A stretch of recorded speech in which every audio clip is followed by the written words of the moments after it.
Great. First of all, thank you so much, Prashant, for joining us today. Uh, Expert Connect, probably the name says it all. The idea behind Expert Connect is to connect with experts from uh, universities in Australia and talk about, in general, about prospects of studying in Australia, what's happening in Australia, what are the scope for international students there. Uh, so again, for that, today we have Mr. Prashant Anand from University of Canberra. Thank you so much. Prashant, just to let you know, uh, this event, as you know, is live on Zoom, plus it is also streaming on our social media pages. So there would be some people who are attending through Zoom, and some of our listeners would be through Facebook and Instagram, and they would be asking questions. Uh, we'll be taking up those questions at the end of the discussion. So a request to all the participants to stay tuned with us till the end of it. Um, so Prashant, let me start, with the most burning question right now. And we've been listening a lot of new updates coming almost daily now about the plan of opening the borders. So Yeah, from university's point of view, I know the universities are in direct touch with government. So I guess you probably have more updates and correct information on the students to know, rather than, because there's a lot of information coming. So over to you. thank you, Vaibhav. Thank you so much for giving us this opportunity to interact with your students. And thanks to Expert Connect.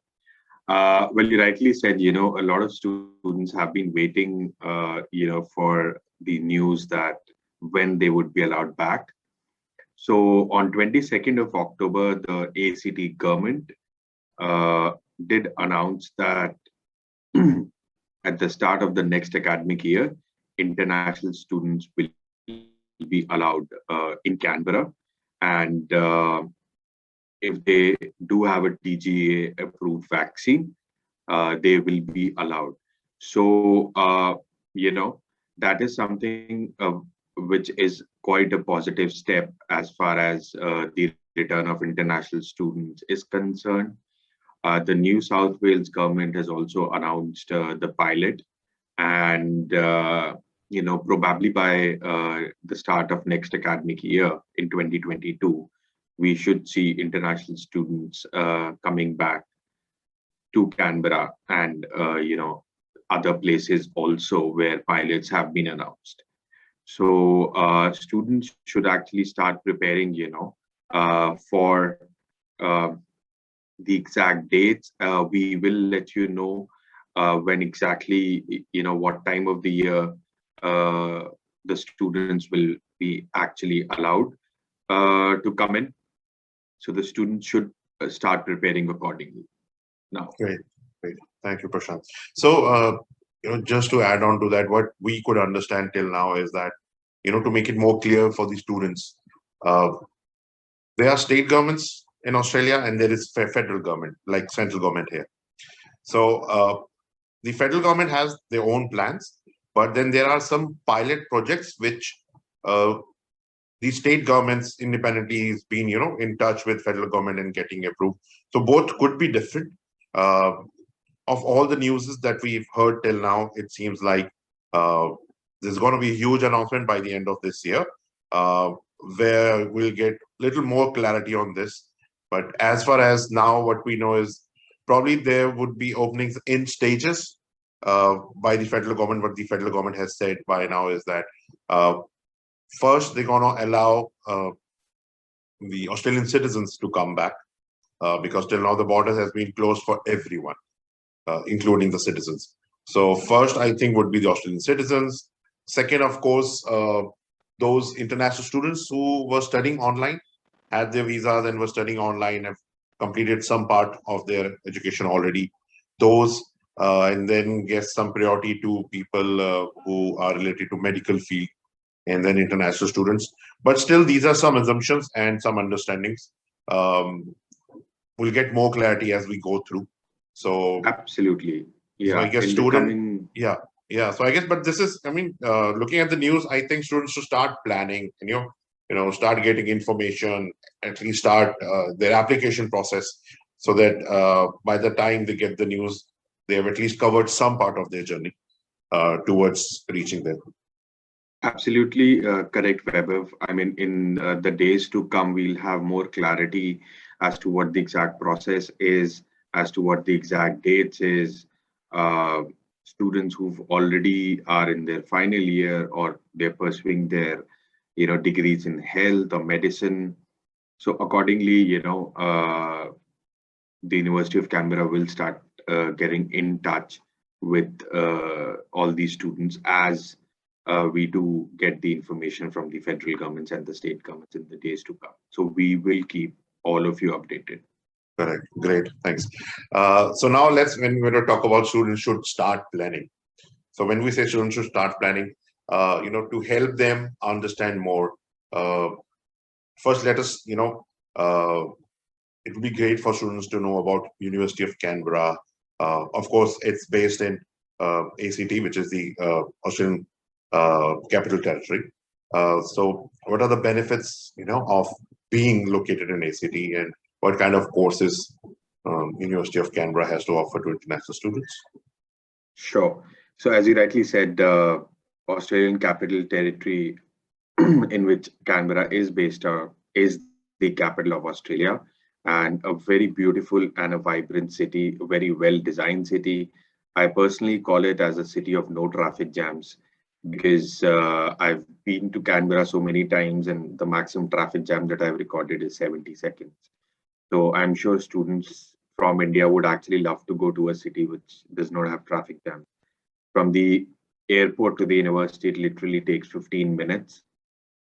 And, from one part of the Canberra to another, it takes about 20 minutes, or has all the four seasons. And, the quality of lifestyle is something that people who live in Canberra are quite proud of. Canberra is world's #1 sustainable city. So it does mean that, the quality of lifestyle that students aspire for when they leave their country and go to a destination outside is something that Canberra does fulfill. It has been voted as one of the world's most livable cities also, and as far as the population is concerned, yes, it does have a small population of 4.5 lakh, but that is advantageous, for students who are looking to study in Canberra, because for a small population of 4.5 lakh, Canberra has more than 28,800 private companies. PricewaterhouseCoopers, Deloitte, Ernst & Young, KPMG, Tech Mahindra, Aon, Capgemini, Fujitsu, everybody has their office in Canberra, right? And as per estimate, about 60% of the working population works with the private companies, right? And there are only two full-time universities in Canberra, UC and ANU. So the demand is huge, but there is very less skilled manpower which is available in Canberra, and which is why incoming students have an advantage. Because of the demand and supply ratio, people who work in Canberra are paid very highly. In fact, people who work in Canberra earn the highest salary across Australia. Average full-time salary, if we talk about, per week is $1,811, which is higher than any other state in Australia and even higher than the Australian national average. Having said that, the cost of accommodation is something which is quite affordable in Canberra. At University of Canberra, we start the on-campus accommodation at only $144 per week, in which the student gets his own individual room with shared other facilities. Being on campus, it's completely safe and secure, and it's affordable. So students who do not have a relative in Canberra can think of coming to Canberra and staying on campus, and parents shouldn't be worried because being on campus is very safe and secure, and it's also affordable. So if we talk on an average, the weekly expenses are about $300 to $350 per week, including their, accommodation, food, mobile, and transport. So in a nutshell, if we look at, they're spending less in Canberra and they have an opportunity to earn more, right? University of Canberra is ranked #1 in Australia for its student support services.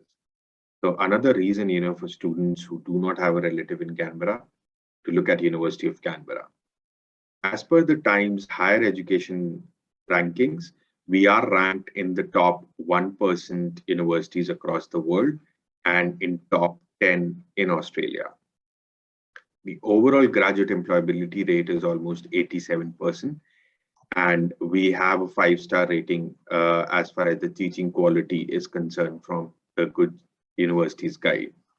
As per the Times Higher Education Impact Rankings 2021, we've been ranked #1 in the world for reducing inequalities in 2021 and #5 in the world for quality education. So in a nutshell, when students are looking to study in Canberra and University of Canberra, they are looking to study at a city, which is the capital of Australia, has very high employment opportunities, very high salaries, very affordable accommodation, is a regional city also, which gives students up to 3 years of post-study work visa, and at a university which is ranked in top 1% across the world, top 10 in Australia, and has a very high return over investment. True. Those are amazing numbers that you shared. I'm sure student, would be delighted to understand those. Prashant, of all, what we've just discussed, there were a couple of points which you said, and I would love to discuss a little more on those. Sure. As you said, being there's so many companies available in Canberra, and most of the population does work in private companies, but there is a shortage of skilled professionals. So when we say shortage of skilled professionals, what kind of professions?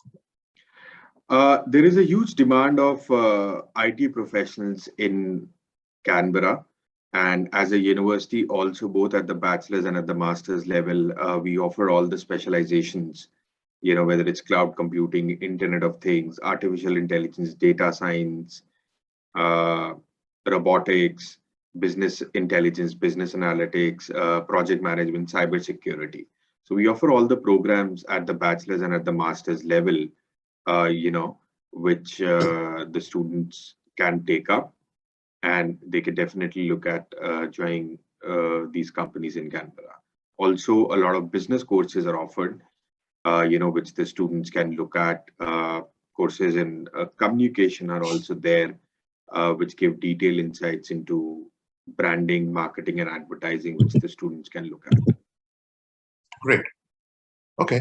There was one more point when you say the kind of support is provided to the international students. So this is something which is very important, and I guess a student should always consider, the kind of support that they get in that country, city, and especially from the university.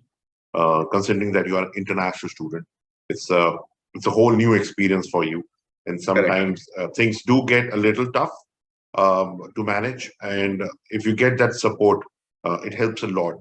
So in terms of those, what kind of support services are there at UC for international students? There is a dedicated student support center, at the university.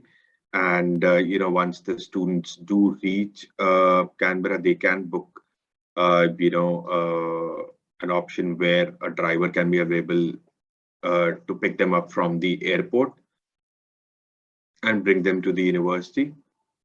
Plus, there, once the student reaches the student support, he can get in touch with the student support, get the accommodation sorted.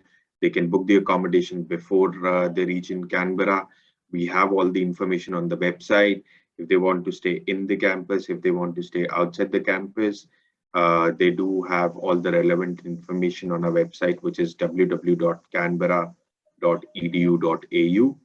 And, in the orientation week, students are made to go through how the city is, what they can expect as a student, and, how their journey will be at the university for the entire duration of the program. Plus, we do have a lot of online departure sessions, master classes, for the student, wherein the faculty actually particular discipline, say health or science and technology or arts and design, do give a lecture to which the students can attend. And we have the recent one on November 21st, and I'll share you the details of that so that it can be spread across to the students also. So there are a lot of support services which are available to the student, like in the recent pandemic, which did start the previous year when almost the entire world was in a lockdown. University of Canberra's medical counseling was available online.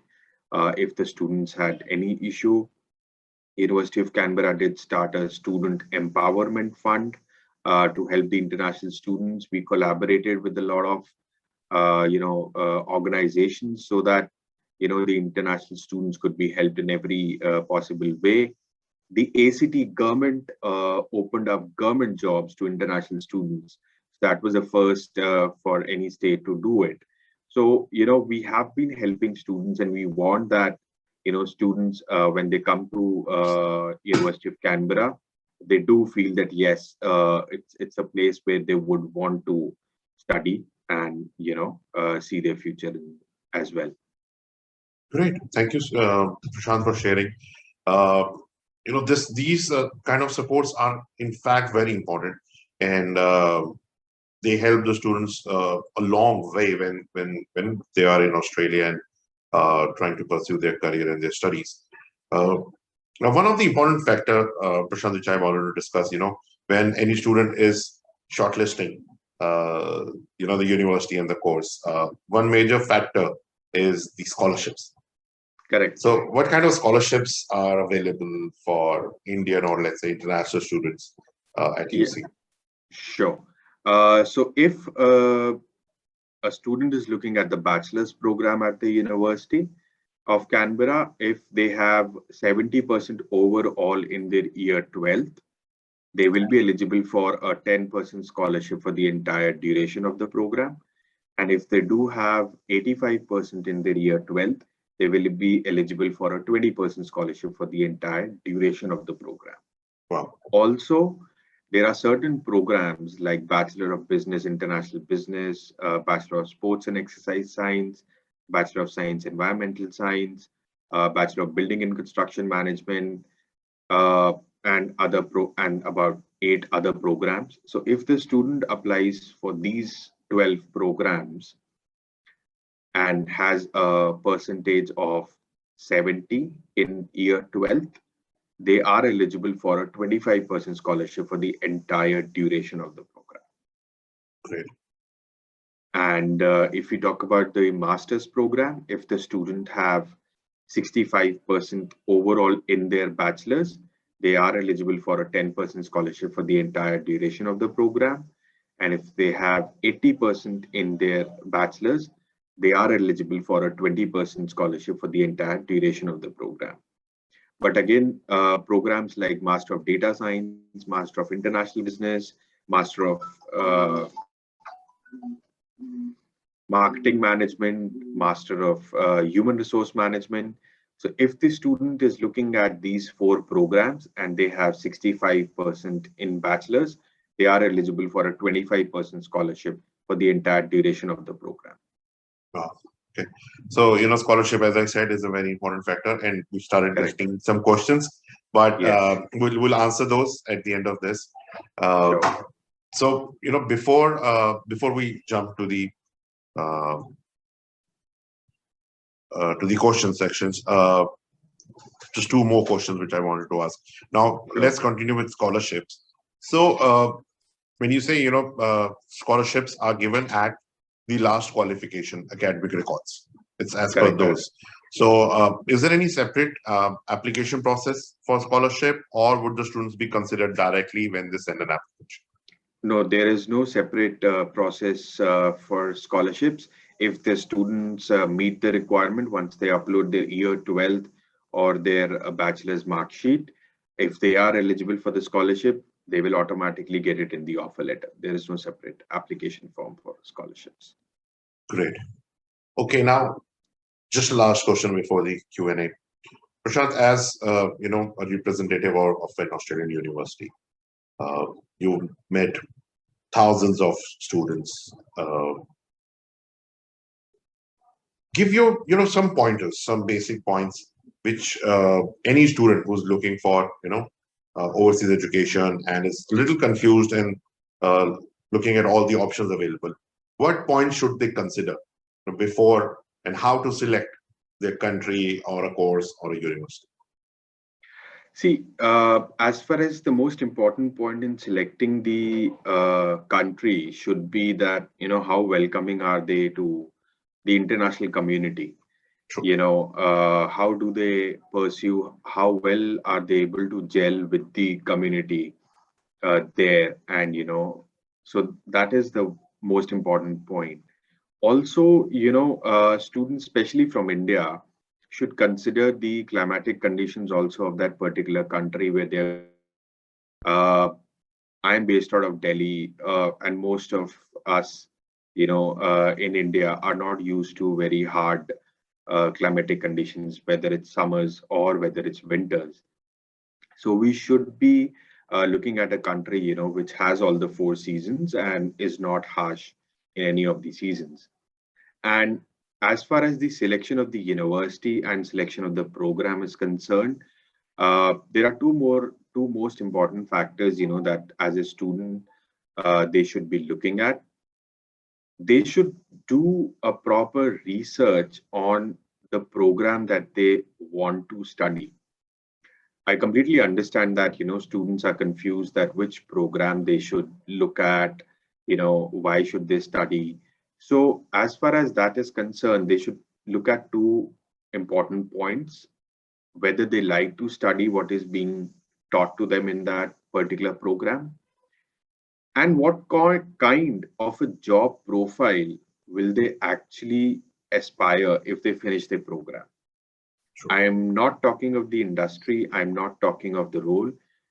A great example is marketing is a huge field, and there are different profiles in marketing, right?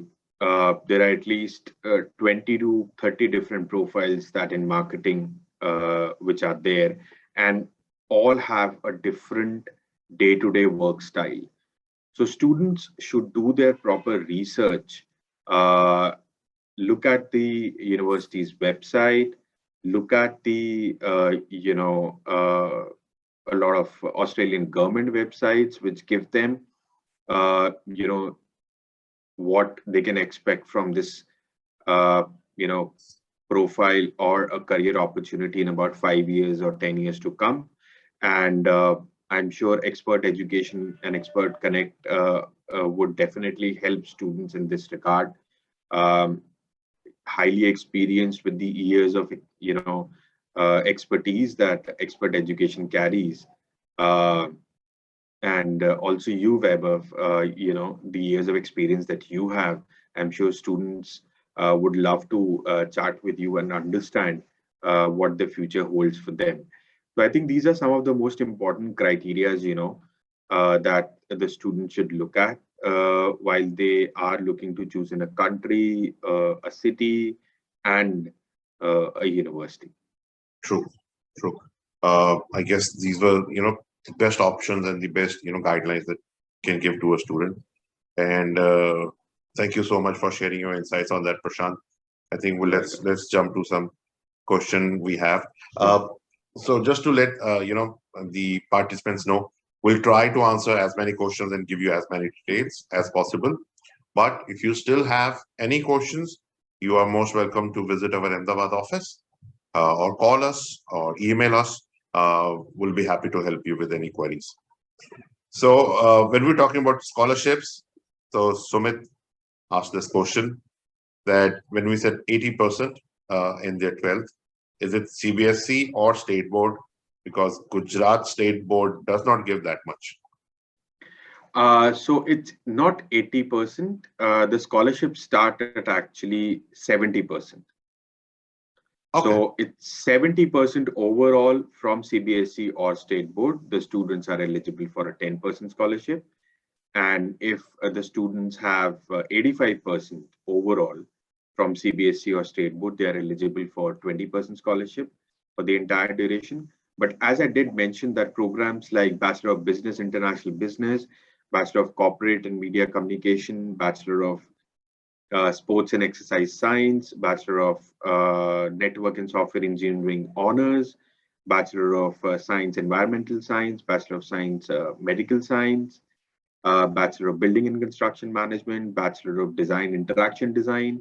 If the student is opting for these programs and if they have 70% overall in their year 12th, irrespective of the board, they will get 25% scholarship for the entire duration of the program. Great. So I hope, Sumit, that, answers your question.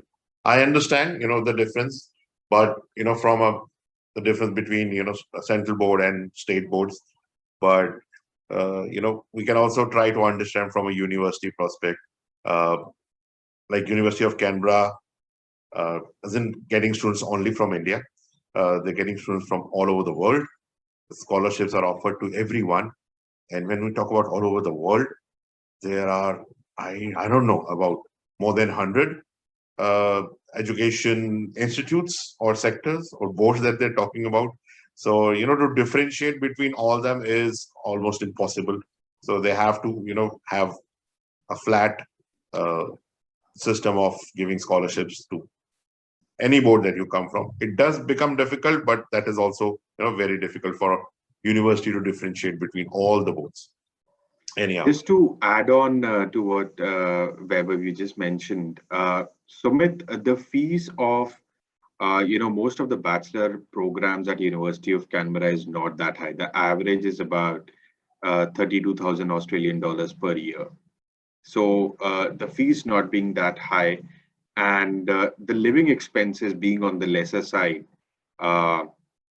I think you can expect definitely a very good return over investment.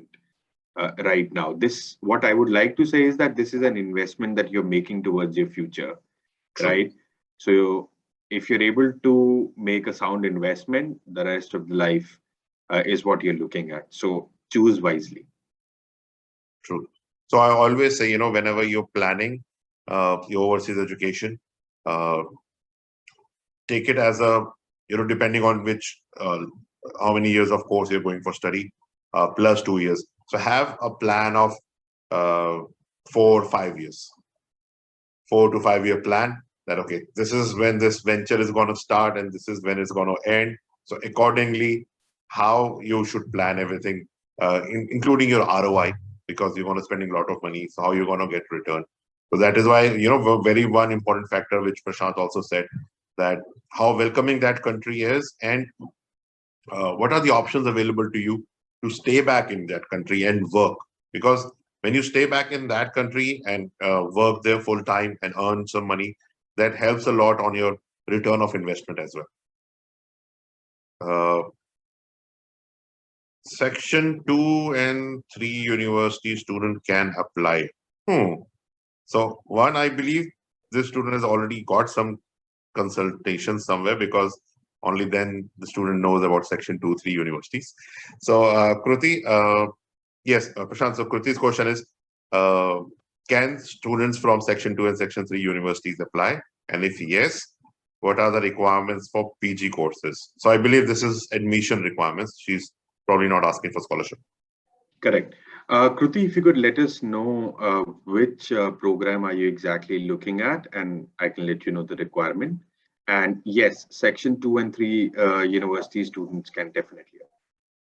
Great. So we'll wait some more details from Kruti, and we'll still stay here for a couple of more minutes if there's any of more students have any questions.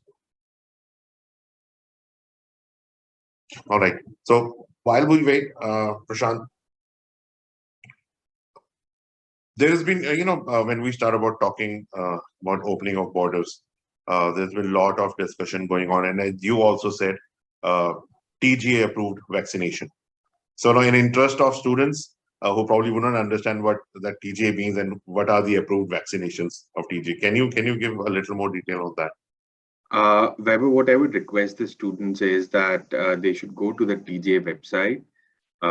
It's readily available, and they can see for themselves exactly that which are the vaccines which are approved right now by the Australian government, and they will have all the information. Great. Okay, so we are still waiting for Kruti to let us know which course they are in. That's fine, Kruti. I mean, you can ask here, or if you have more questions and you want to discuss in detail, you can get in touch with us. I guess if we're not okay. Oh, so on chats also we have some questions. I've completed my BCom in 2019 with 68% from Ahmedabad University and 12 backlogs. Am I eligible to apply for masters in any management course? Honestly, if you're not working after 2019 and it is a long gap, you won't be eligible to apply because it'll almost be like a 3 years gap after 2019. Sure. Because now you're looking at a February 2022 intake or a July 2022 intake. So you won't be eligible because of the gap. But as far as the percentage is concerned, yes, you'll be eligible. And as far as the backlogs is concerned, we can probably have a word once you're about to make an application. We'll look at your transcripts and we can accordingly advise. Great. And of course, yeah, Ajay just confirmed that he's been working since 2009. So that is good. Okay. So that is not a gap. So Ajay, you can, come to the office, bring your academics, transcripts, and mark sheets. We can check and also get help from Prashant to confirm, if how many backlogs would help and is there possibility of you getting an admission. One more anonymous student. I've completed my bachelor's in computer engineering. If I want to opt for master's in data science, what could be scholarship and fees? Has the student mentioned the exact percentage that he has? So I have to request, if you're still there, can you, confirm your percentage in bachelor's? So that would help us know how much scholarship you can get. Or I can just tell them the basic criteria. I think it's the same student now has put a name. I'm assuming because earlier the question was from anonymous attendees. Now it's Neha. Okay. 85% in 12th, and I guess bachelor's 7.9 CGPA. Okay. So if your bachelor's of 7.9 CGPA is equal to 65%, then you will be eligible for a 25% scholarship for the entire duration of the program for Master of Data Science. And the fees is approximately about, the indicative tuition fees is about 33,000 Australian dollars per year. So 33,000 is the full fees for the year. You'll get 25% scholarship on that. On the first year and on the second year. Okay, great. So Neil, that's a good scholarship. 25% is a good amount. So I'm hoping to see you soon at the office. Any more questions? Anyone has any queries that they want to ask now? So I guess that is it for today. Yeah. Okay. So thank you so much, Prashant, for coming today, sharing your insight and your experience about studying in Australia. Thank you so much, Weber, for inviting us. It was an absolute pleasure interacting with all the students and sharing our insight about the borders opening.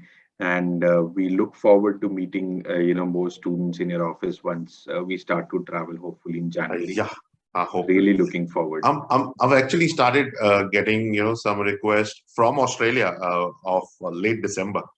So I guess they already are aware or got the confirmation that they can travel to India, because I'm getting those requests and this is from people who are based in Australia. Okay. So yes, we really hope that we all meet. We've known each other for so long, but it's been almost 2 years that we've met personally. So everyone is looking forward to that. Absolutely. All right. Same here. All right. Thank you so much, Prashant. Have a good day.